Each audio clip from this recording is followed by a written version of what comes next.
So everybody, as you can see, I'm not in my normal studio. I'm actually in beautiful Pereira, Colombia. And on the way here, we were actually able to access the JFK Airport Chase Sapphire Reserve Lounge for the very first time. So in this video, I want to give you guys my overall thoughts, review, and finally how to actually access this lounge because it's actually one of my favorite ones. Let's get into it.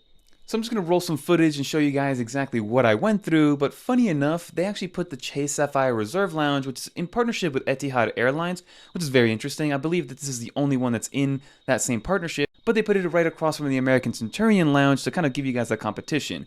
Now this lounge did open up very recently, so it is brand new, and you can tell by going to the lounge. I actually went to both of these lounges, the Centurion and the Chase Sapphire Reserve, and you can tell that even though the Centurion is a great lounge in its own right, the Chase Sapphire Reserve just feels newer, it feels more modern, a little bit bigger, a little bit more open, and a little bit more spacious for those people that want to get that comparison. So as you can see, it is open from 5 a.m. to 11 p.m., giving you a wide range of time in terms of being able to actually use this lounge while you are there, and it is located in Terminal 4 of JFK Airport, as I said, right next to the Centurion Lounge. When you walk in, you are greeted by the attendant, you flash your Chase Sapphire Reserve card, and you're able to bring 2 guests absolutely free, and there's other ways to get into this lounge if you are not a Chase Sapphire Reserve member or card holder, but we'll talk about that at the end of the video, because you can see here, I'm the only Chase Sapphire Reserve holder, but we actually went in with 4 different people. But when you walk in, as I mentioned, it is a spacious area, there's a bunch of different lounges, and they do take a restaurant approach where they seat you at a certain table, versus just letting you walk in and sit wherever you want, which I actually prefer this.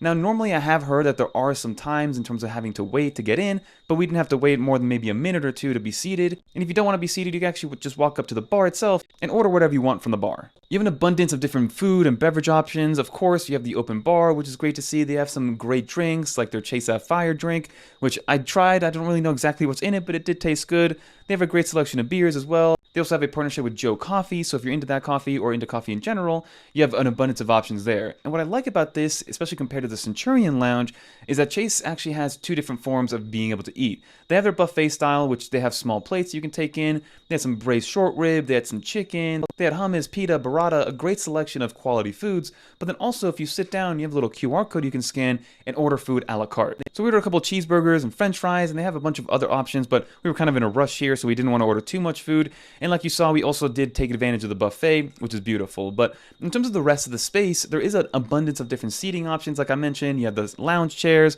the sofas, the actual seating tables. And then towards the back, there's a long hallway of more chairs and additional seating, but there's also a reflection room, which I thought was pretty interesting, that is separate from the bathroom completely. There is also a bathroom, which is well maintained, so I'd like to see that as well. But even though it feels spacious, it isn't that big. I thought it would wrap around or something like that, but overall, it's not gigantic. Whereas the Centurion Lounge doesn't feel nearly as open because it's not an open concept, but it does have 2 floors versus the Chase Lounge only has 1. So if you are a Chase Sapphire Reserve member and you are at Terminal 4 flying out of JFK, this is one of, I believe, maybe 4 or 5 different Chase lounges that are actually available right now, and one of only 3 or 4 in the US itself. So if you do have the ability to jump in here, I definitely recommend trying it out because it's a beautiful lounge and definitely one of the better ones that I've personally been to because it is so brand new. It does look modern, like I mentioned, has a great selection of drinks, food availability, and also seating as well. So now the $1,000,000 question is, how do you get access to this? And if you don't have the Chase Sapphire Reserve card, can you get into it any other way? So as I mentioned, as a Chase Sapphire Reserve card member, there is a $550 annual fee, but it does give you complimentary access and unlimited access to Chase Sapphire lounges, and you are able to bring up to 2 guests absolutely free every single time.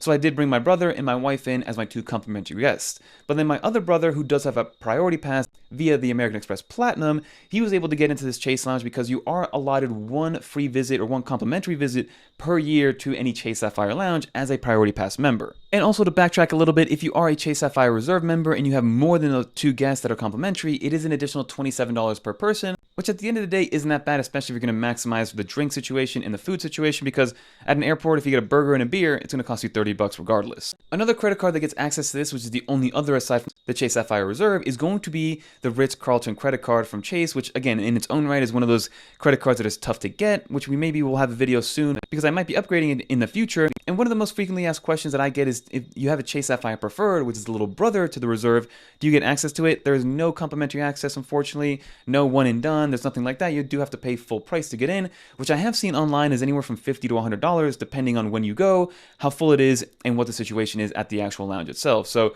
if you can stomach the $550 annual fee of the Chase Sapphire Reserve, and you either have LaGuardia, JFK, Boston, or some of the other Chase Sapphire Reserve lounges that are going to be opening up, then it could be worth it for you, especially because you do get a $300 travel credit that does offset a good amount of that $550 price. But overall, I thought the Chase Lounge was one of the better ones that I went to. If I were to rate it on a scale of 1 to 10, I would probably give it a 9 out of 10 because the service was great, the food was good, the beverage selection was great. It was a little bit crowded in the very beginning. It took them a second to actually take our order, but outside of that, everything was given to us in a timely manner and everything tasted delicious. But let me know in the comment down below what you guys think. Have you been to this Chase Lounge? Have you gone to any other Chase Lounges? They're kind of far and in between. There's only, I believe, 4 or 5 of them, like I mentioned. So hopefully Chase does open up more of these because right now American Express has many more lounges, so it's easier to justify that $700 price point as a perk from the American Express Platinum. But that'll do it, everybody. If you made it to the end of this video, leave a little dolphin in the comments down below so I know you made it to the end. And if you guys want to watch more videos like this one, click on one of these right here. And until next time, I'm Fernando, and I'm out of here, everybody. Peace.